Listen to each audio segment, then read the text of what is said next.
hak nak dapat berkat last sekali tu orang tinggal. Makan mesti tinggal. 2-30 ketui nasi mesti ada. Tuan-tuan ada anak-anak, 2-30 ketui mesti ada. Kita buat daerah aja.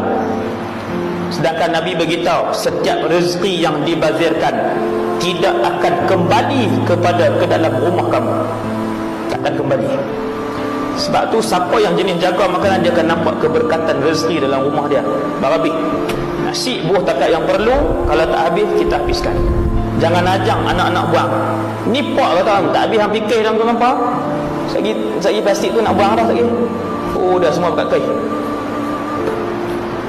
Ada keluarga dia masak dan lauk tu takkan dipangat, semua akan dibuang.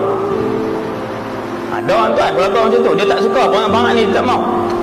Esok mau hak baru punya. Ada macam tu. Siapa latih? Suami latih. Siapa latih? Kadang-kadang isteri tu latih. Dia besar dalam keluarga dia, semua lauk hak hari ni je. Buat nanti tak ada. Hak hari ni je. Hak mana tak habis ke. Kan? Itu sangat-sangat dilarang lah. Perbuatan itu haram, no? Dan Allah murka pada orang yang tidak menghabiskan rezeki yang dikurniakan oleh Allah. Sebab tak semua orang mendapat rezeki, tuan-tuan sekalian. Tak semua orang, no? Tak semua orang dapat rezeki yang bernama makanan itu.